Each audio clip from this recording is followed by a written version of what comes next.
years and then come back. Hey, everybody. Well, Steve, again, thank you for hosting. This is my first Media Post event, and I've been very impressed with the programming, the caliber of people, the conversations that I've been having. I'm super impressed that there is literally no one on this panel from New York. I'm very happy about that. Test. You know, Austin, Ohio, Texas at one point, but now out in California, so we'll give you a pass. You know, thank you guys for joining me up here. Everybody, I don't know if I count in this mix, is doing some pretty remarkable and incredible things in video. And we're going to talk about all of those things. But before we talk about all those things, what I think is more important is to talk about the failures. You know, media is going through an incredibly chaotic time right now. I think we can all agree the pivot to video went great for everyone and thing, and that pre-roll is definitely going to save us all, and Facebook Live is the future. But really what I want to get into with this group, and I'll have them each introduce themselves a little bit too, is from their perspective of somebody who's actually killing it in video, to talk a little bit about people who are killing it in video a little bit, both talking a little bit about what they're seeing that's happening poorly, and possibly, if they're comfortable with it, sharing a personal failure of a misstep or a strategy mistake that might have been made. So I'll start by turning it over to Evan from Rooster Teeth. Yeah. I think the past year was kind of the death knell of anybody really relying on any third-party platform as your primary means of video distribution. You know, there's a lot of shiny objects out there, new products coming out, Facebook Watch. There's all these new tools that we can create to try to reach audiences and trying to just establish a foothold by going as broad as possible on these big platforms and figuring that the money's gonna come eventually. But at the end of the day, the third-party platform does not have your interest in mind, or only does a little bit, about 45% if you want to get completely technical. And so I think Rooster Teeth is as guilty of this as anybody. It's being able to look very squarely at the resources that you've put into a third-party platform and say, what am I actually getting out of this? Is there a different way that we can be using this that benefits our business holistically?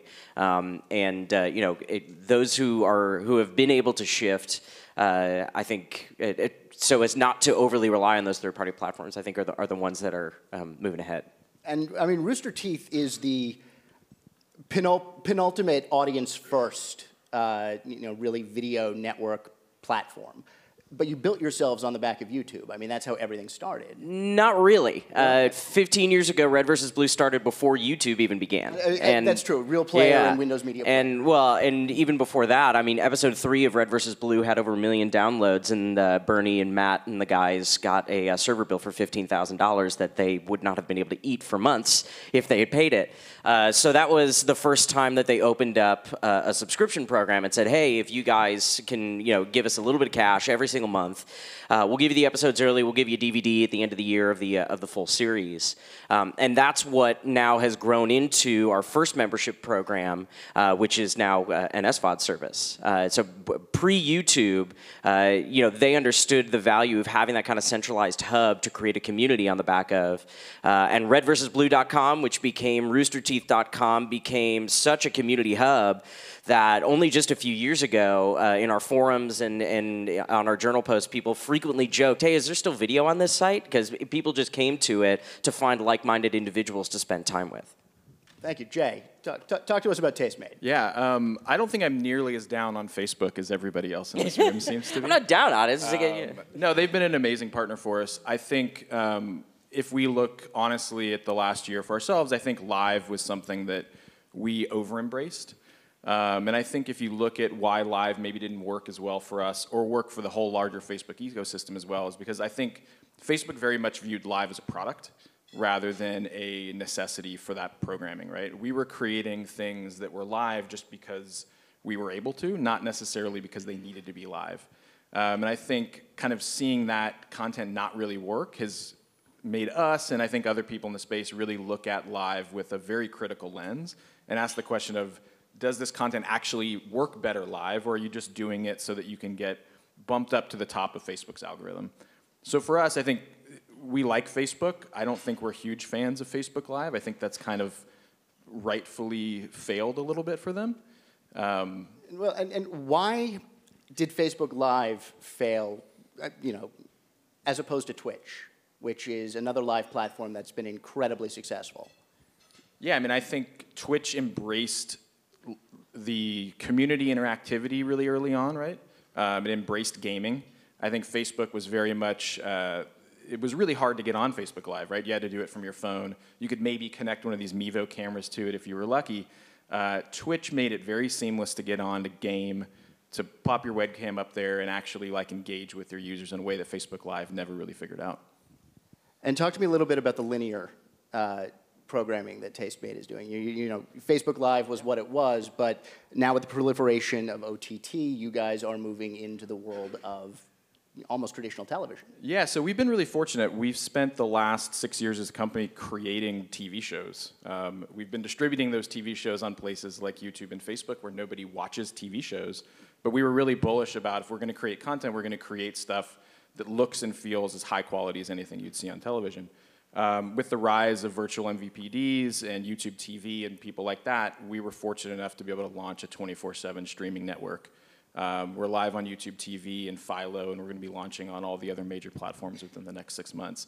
And that's really been transformative for our business. We basically, I mean, the way I look at it is we kind of bootstrapped the TV network, which is something that you couldn't have done a couple years ago, and it's been a really fascinating journey. So this isn't bootstrapping a television network, but somebody who's actually got a bunch of television networks. Jay from EW Scripps, you know, talk to us a little bit about, I mean, you've got massive scale at this point and a lot of different distribution channels. How much is video a factor in, you know, the growth of the company right now? So if you look at our local brands, obviously they're TV, we have 26 TV markets, and so that's obviously the backbone. You know, video is video-centric, and but we've been learning, you know, pre-roll is still good. We used to share a lot on social media. That doesn't work quite as well anymore. On some of our national brands, like under SimpleMost Media, we have SimpleMost.com, Crack.com, Don't Waste Your Money, and The Delight. You know, we actually started ramping up, especially with Cracked. Several years ago, we started spending about $20,000 a video, really high quality, really high production. We were sharing it on Facebook as well as, on YouTube, as well as our, you know, out to our audience through newsletters and so on. And we found that we just couldn't make it work financially. Especially, we could get decent traffic off of Facebook, but once the algo changes there happened, it just didn't scale anymore. It was just really, really challenging to make that kind of a return on high-quality video. It's a very loyal, very geeky on Crack.com audience. Same thing with SimpleMost. It's life hacks for 18 to 49-year-old women. And so it's like some things like you might see on Tastemade, some recipes, some ways to make things easier for your kid's lunch or something, you know. And we were producing video there, and again, once Facebook changed, it just got really difficult. I will tell you, one of the successes, though, is OTT as it relates to Newsy.com, or Newsy as we're known now. So we're building a national news network for millennials, or we call them mature millennials. They're not quite the early, you know, the 18 to 24. It's more the 25 to 34-year-olds. And it's straight down the middle. It's not polarized, and so we're not a CNN, we're not a Fox. And we're building this thing from the ground up, all on OTT. We're on 23 different platforms now. And, you know, we love the CPMs on OTT. And there's not enough really high-quality, premium, easy-to-buy content there. And so that's the niche that we're filling. Is there any fear that OTT is going to cannibalize pre-roll or, you know, lower the CPMs on, say, mobile video? Well, you know, you know, we're all in on OTT, and so we're bullish on it. And I mean, I hope it eats up some, you know, of the pre-roll revenue because the CPMs are so much better on OTT, right? So it's most of the consumption that we see for Newsy is happening on a big screen, and so it's that lean back, it's that premium TV experience that advertisers in broadcast have been paying, you know, high rates for forever. So it's a fabulous experience. The results, it works just like TV for advertisers. Quite frankly, it's far more effective than mobile. You can get all of our content on mobile, but it's far more effective when we see more impressions happening on the big screen. Does video belong on this thing? I mean, everybody, you know, we've been crying about mobile first for years, but with... Video belongs everywhere, right? I mean, it belongs on your watch. It belongs on your, you know, on your refrigerator. Really? It belongs everywhere, right? I mean, I think content needs to be where everybody wants to consume it, and we can't tell people today where they want to consume the content. And so if you have a Samsung fridge and it's got a TV, video player on it, and that's where you like to consume content in the morning, you like to watch your news, good on you, Where do you like to consume your video? You know what? I'm pretty old school. I will tell you, I have Spectrum, and I spend probably 70% of what I watch is over the top. And so I barely use Spectrum, and most of what I'm doing maybe is catching some morning news when I'm not streaming. So that's where I watch. I'm hearing a couple of different things here. One is, the community first and being able to, have direct interaction and, frankly, value from your customer as opposed to ad-driven. The ads are almost I'm sure an increasingly important part of it, but weren't the base level of what you were driving revenue off of at first. And then I'm hearing, community off of that live and being able to establish it and directly interact with them. So that's a two ends, but for news content in particular, like the video news, is that monetizing reasonably well? Or is everything else there just to pay for the news? It does monetize well. There's some brands like P&G that will not advertise in hard news. And so, one of the U.S.'s largest, maybe it's the world's largest, I can't even remember, advertiser, right? P&G won't buy hard news. So we can sell them tech, we can sell them lifestyle entertainment, maybe weather, things like that. But we can't have, don't want to buy anything with politics or hard news where there might be death or so on. And I always look at that and I'm like, I grew up in a time when pre-cable and there were 3 networks and, there was always a war or something going on, and Tide was there and all their other brands, right? And nobody said, I'm not going to buy that because they're in the middle of this report on the Vietnam War or whatever it was. I was really young then, by the way. And anyway, I just think that all the brands have gotten to, I don't know, trying to stay away from conflict. It's the beauty, though, I think of, and we're still telling that story for Newsy, which is we don't, you turn to CNN and there's a bunch of talking heads arguing about how much of an idiot everybody in the White House is today, and then you turn over to Fox and they're just talking about, how Donald is the best thing that's ever happened, the best president ever, blah, blah, blah, blah, blah, and they're so polarized.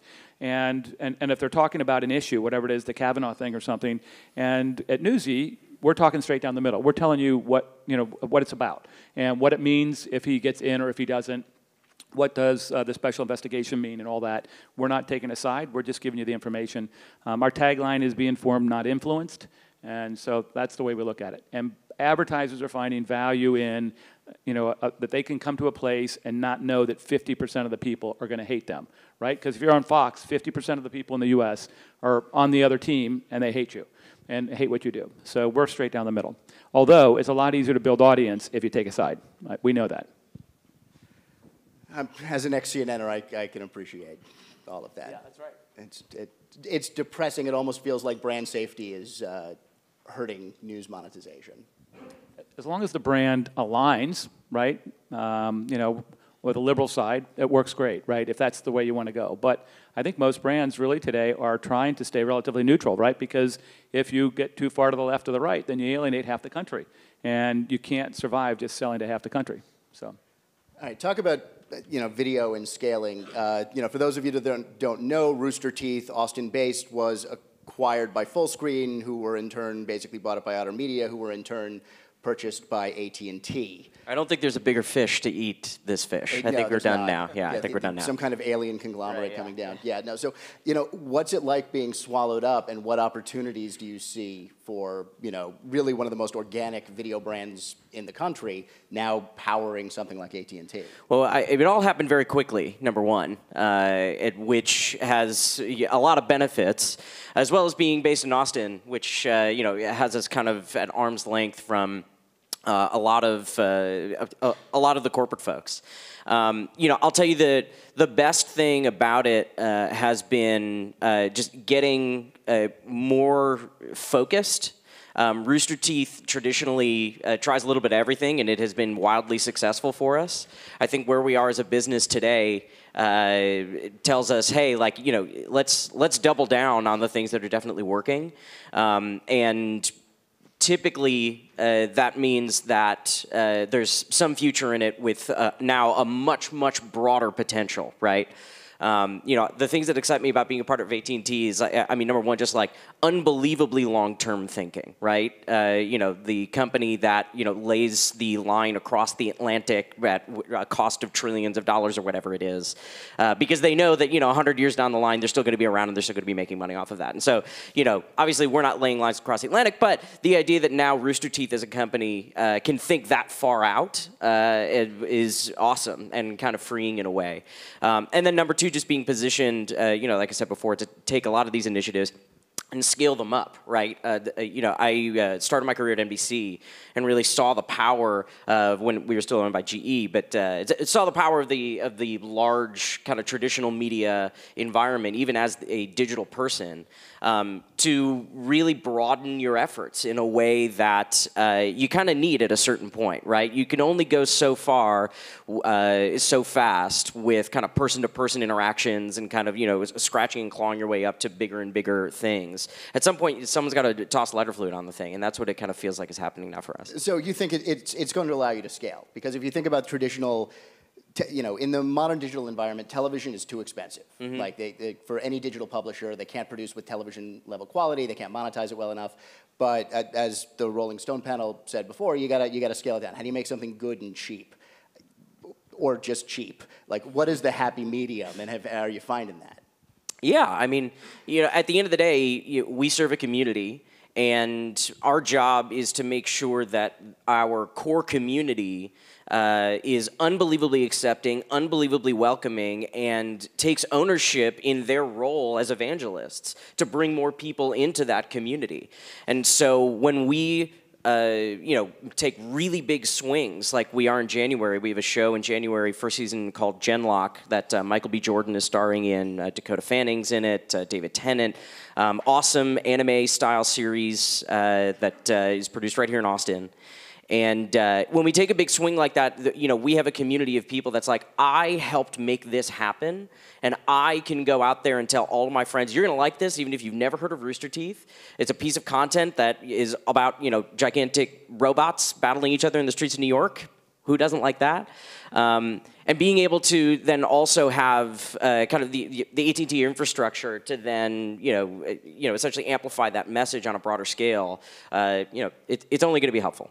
But my question with Rooster Teeth specifically is, does it scale that way? You're so audience first that one of the beauties of Rooster Teeth is that you're monetizing passion and fandom as opposed to mass audience. Well, we do a little bit of both, right? I mean, at its essence, our model takes a traditional windowing model, and because we distribute online, kind of flips it on its head. You know, traditional model is, hey, let's get the most audience possible into that first window, because that first window, if you can, you know, get a couple million people in there, monetizes really, really well. You know, advertising on traditional television. For us, the broadest possible audience is on these third-party platforms, and it serves a really good purpose to get to basically what I think of as the audience of our audience. It's, you know, our core fans, and they're sharing it with their people who maybe have never heard of Rooster Teeth, but they'll still love a joke that we tell in a Rooster Teeth Animated Adventures episode that posts every Monday on youtube.com/roosterteeth. So at the end of the day, we, instead of starting with that broad audience, we start with this smaller, call it a niche. It's not really a niche, like the gaming audience is gigantic, but smaller audience that is willing to pay up front for the content, that wants to see it before anybody else so that it can be part of their community and part of their conversation with their closest friends. And once it's finished with that kind of smaller window, we start to broaden out the access where the monetization gets lower, but the access and the reach gets bigger through each successive window, until finally certain pieces of content, not everything, but certain, in fact, most of our content ends up on that super broad platform to continue bringing people then down the funnel and up towards that first window. Funnel. Yeah.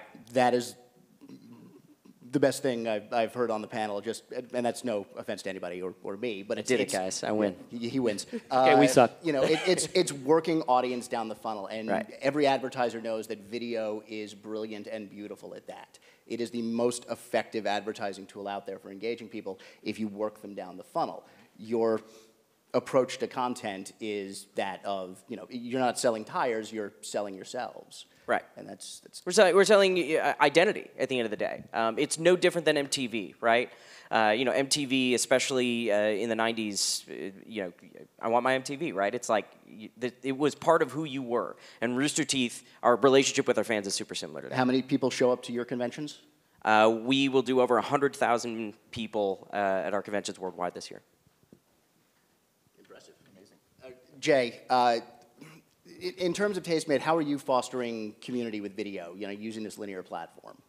Yeah, I mean, it's early for us. So we launched on YouTube TV about 6 months ago. So we're still kind of in the infant stages of doing this. For us, it's an extension of our brand rather than a new brand, right? So it's still Tastemade. So the audience that watches Tastemade on Facebook, we hope that audience kind of follows up the funnel and gets to our television experiences. We hope that the people who have been watching our content on YouTube for years maybe convert into paying YouTube TV subscribers so they can watch our linear channel on there, because it is a different experience. It's a lot of the same style and the same voice, but we are creating content that's kind of bespoke just for that platform. Well, and your content is advertising for that platform, and it's, you know, in the most general sense, is all content is advertising for the network that, you know. Absolutely, and I think that's how you have to view it, right? Like, this is the larger Tastemade ecosystem. It's the larger network. We just happen to be distributed across all these kind of very different looking points. But at the end of the day, it's all still Tastemade. And so if you're a fan in one place, we hope that you also become a fan in the other.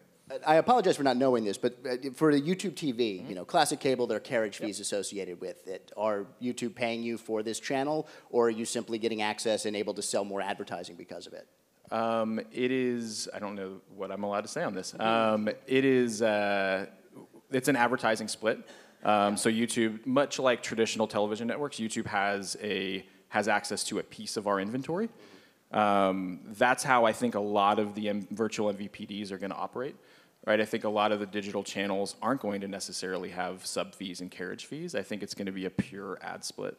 That's going to be vicious for local businesses advertising, potentially, because I think about the traditional cable split. There's the local ad slots, there's the national ad slots. Now everything is a national ad slot, albeit hyper-targeted if you need it to be. Yeah, I mean, I think OTT's kind of been that way for a while, right? Like, I don't know if any of you guys have watched ESPN, for example, on OTT. Like, you constantly just get the commercial break thing, right? Yeah. And that is a, hey, this was a local ad spot that we're not filling nationally. So I think as DAI on some of these platforms becomes more mature, and as those platforms have the ability to sell that inventory out, we're going to see all of that stuff become national ad spots. I actually hope not. I hope it's more like in the early days of cell phones, you couldn't dial 911 because it didn't know how to do the local side. My hope is that they start in. Local commercials are an amazing thing. Yeah, so I don't want the lawyer. We have, yeah. You know, what's his name? The lawyer that rocks. Yeah. That guy needs a place in the world. 100%. Matthew Lesko, the question mark dude. Like, I need that. As long as it's targeted, though, that should always exist, right? And I think, if anything, you know, the blessing and the curse of being a part of YouTube TV and having them sell the inventory is I don't know that they've gotten there yet. You know, ESPN, as a YouTube TV subscriber myself, ESPN, they sell that inventory. That's part of their deal. Yep. And so, you know, their infrastructure allows for that. I see tons of Beto ads when I'm watching ESPN. I see none of that when I'm watching Tastemade. Yeah. Don't you think, though, programmatically, at some point in time, that you'll be able to buy, as a local business, if you're large enough, Google will put that together, right? And allow a local business to buy into whatever the national, the OTT programming is. We actually work with a number of partners right now that have local sales teams like Tegna's Premion, and they're selling into our OTT inventory as a partner. And so their local sales teams are out. And so if you're in Raleigh, you know, you're seeing a Raleigh car dealer. And if you're in wherever, you know, Syracuse or Seattle or somewhere, you're seeing local businesses there too. You're seeing local politicians advertise right now. And we can actually switch between markets, and so we're seeing what's coming through. There's a lot of it happening. It's going to nail your margins at the local level, though, so because now you have to split your revenue with Actually, no. You know, we sell. We tell our partners this is what you got to pay, and quite frankly, they mark it up. I don't know how much they mark it up. Not my problem. And so, but we tell them this is what we need to get, and it's better than what we're getting programmatically, because programmatically is real time, and they're not locking it away. We do have a number of programmatic guaranteed partners. That's the beauty of CTV. Because there's a lack of premium inventory and premium publishers right now, we have a lot of partners that lock in, programmatic guaranteed for the year. And I mean, we've just finished negotiations, for the year, and we've got millions of dollars locked up for next year in programmatic guaranteed. Congratulations. Yeah. So, of all of us up here, you're the one who's got both radio stations, television stations, legacy brands, new digital properties. Podcasts with mid-roll. I mean, how is everybody getting along? I think generally pretty well. We're learning how to leverage the brands to help each other. But I was a little bit wondering about Evan and AT&T because it is so big, and we're trying to figure out. In fact, we just had our first sales summit where we had all the sales leaders get together. We went up to the Catskills, spent 3 days together talking about how we can work together, help each other, not only sharing sales leads, but also cross-channel marketing and promotion and so on. So we're, as a company, the nice thing about Scripps, we're decent size, but we're small enough and nimble enough that we like to challenge the process, so we like to do things differently. And so we're continually trying to do that every day. Really, the Catskills? Yeah, it was just because most of our sales leaders are in New York, and we were trying to get somewhere close. It was not probably the best location, but anyway. 40 years ago, absolutely. Yeah, right. And so it was put together on short-term notice, and anyway. I'm not going to make excuses. So I think we can open up to some questions if folks are interested. Anybody? And we can certainly talk amongst ourselves, too. Hey, Bill for ESPN, thank you for all the plugs. The challenge that, we've been to a lot of these conferences, and just the challenge for us is OTT is our fastest growing platform, and it'll continue to grow because the pure growth of those devices, the growth in all the DMVPDs, the challenge that we still have is that's growing tremendously, and I don't think programmatic and buyers know how to buy that. And for us, it's challenging because we're so spiky because of the pure live events, the nature of that. Right now we're going to spike on Fridays and Saturdays because of college football, and most buyers want to buy evenly paced. They have their budgets, and their budgets run on Fridays. How are you combating that with most of the inventory going towards OTT? There's limitations. Folks want to do VPaid. It's not going to work in a live streaming environment. There's viewability. You don't freaking need viewability because it's on a big screen TV, and for the most part, you're authenticated. This drives me crazy, if you can't tell, but just how are you combating that? I know for us, so we're running Mo for viewability. It's like 97%. It's kind of almost a joke that you have to do that because, right? I mean, TV never had to say viewability, right? People don't flush the toilet, right? They don't get up. I mean, come on. So that's the easy one. From a sales standpoint, we are building these partnerships out front that help basically pre-sell inventory, and so that takes up probably 40 to 50% of our inventory, so we only have to fill half of it. We just now hired a direct sales team. Actually, they all start this month, end of this month. And so we've really relied on programmatic, and we don't have the cyclical kind of ebbs and flows during the week that you have. We have pretty consistent audience across the line there. The other thing, we've invested heavily in ad tech. In fact, we're even thinking about licensing our ad tech. So we've built a DAI product that doesn't have much buffering at all.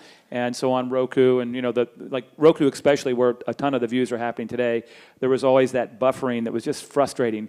And we have a panel with Newsy of 2,500 audience members, people that are what do we call it? It's almost a community, and we're reaching out to them on a regular basis. We're asking them what we're doing well, what we're not doing well, as it relates to the product, as it relates to just the delivery and so on. And that was the number one thing we heard was about the ad buffering. So frustrating. Make it feel like TV. And so we've been working really, really hard to make it feel like TV, and that's helped a lot too. Just one follow-up. So you're using Mode is tracking viewability on OTT platforms for you right now? Yes. Right. I will talk to you afterwards. Thank you.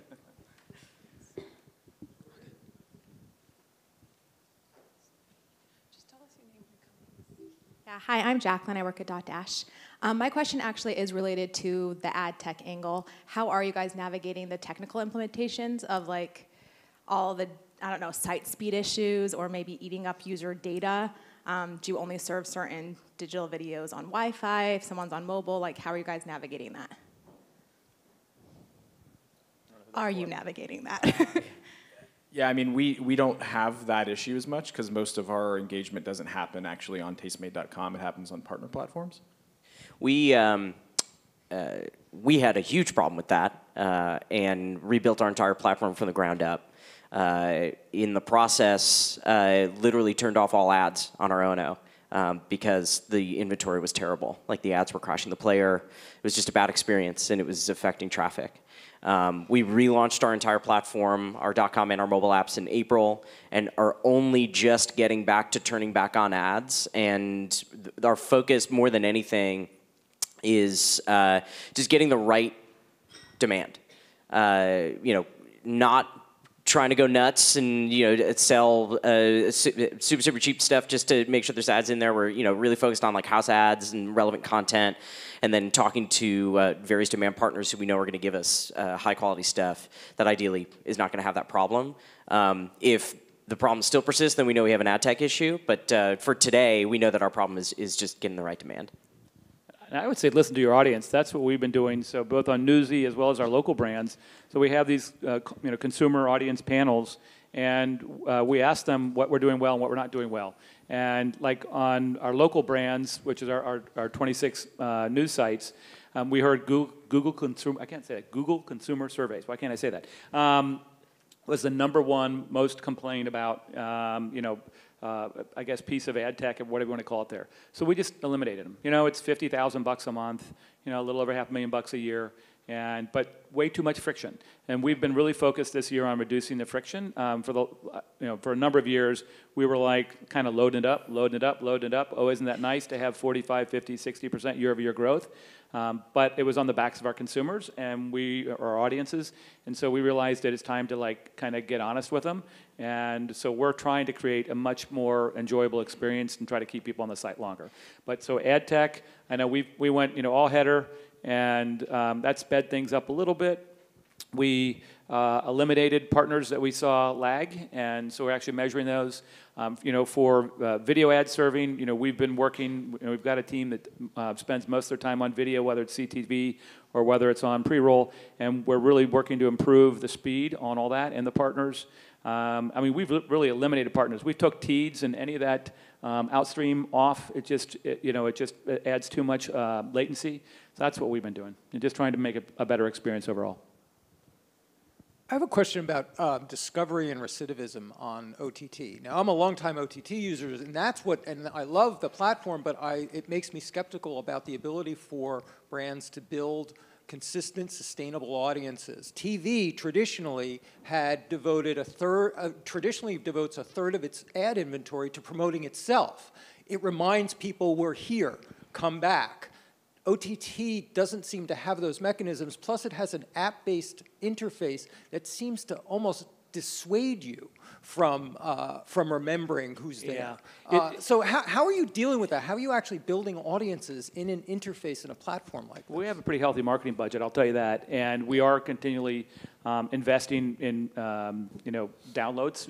We're paying basically to continue to build audience, but so we're looking at what the lifetime value of a customer is, how long they're there.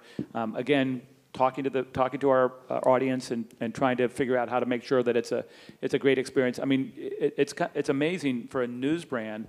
We have people that are evangelists for the brand, and they're almost like brand influencers. We haven't hired them, we haven't asked them to do it, but they just really believe in the brand. But there's no doubt that OTT. There's a new news channel every day, right? And these are younger kind of. What should I say, more adventurous audiences in their viewing, so they're looking for new and different things. But and one of the biggest challenges we have is right now we've tested trying to capture first-party data, right? All the other platforms don't, Roku doesn't give you anything back.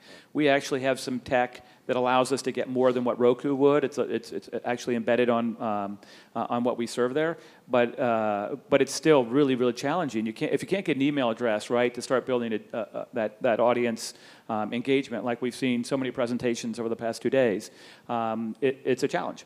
And so, we're back in the data game, getting a new DMP and so on, and going to be trying to do that. But there's no doubt, it's a challenge.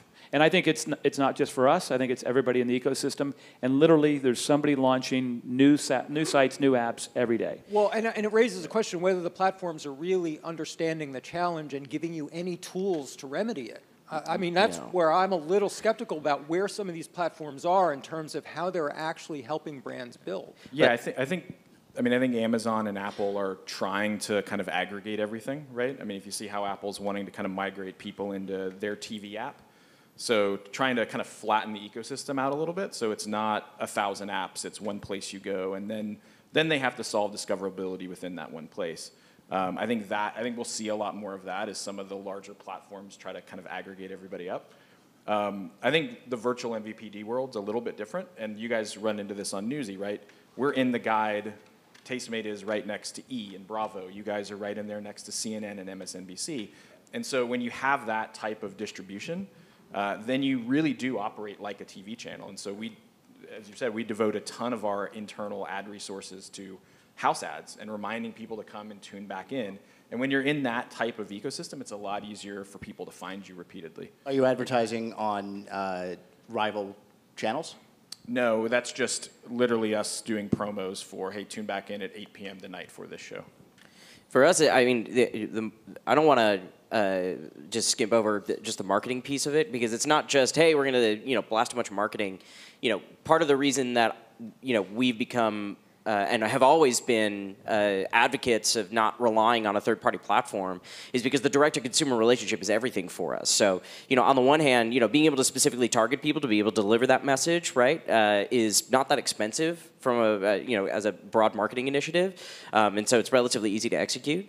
And then on top of it, when they do come back, so much of our programming decisions and a lot of the shows that we make are built around essentially being community billboards. So we're live for a couple hours almost every single day, and pretty much every single one of those talk shows that are also distributed as podcasts, I should call them, all have basically a community billboard segment. So if you're watching the Rooster Teeth podcast on Mondays, you will definitely hear about what's coming up on Rooster Teeth this week. If you're watching Off Topic on the Achievement Hunter channel on Fridays, then you're definitely hearing about what games are going to be playing next week, and really just having that one-to-one relationship with each individual consumer and building that over time. And that's why it's important, even in an Apple TV world or a world where you're on an OTT environment, there's still no guarantee. There's no guarantee that you're always going to have access to that data. There's no guarantee that you're going to get someone's email address, right? It may just all be anonymized, and that's all well and good.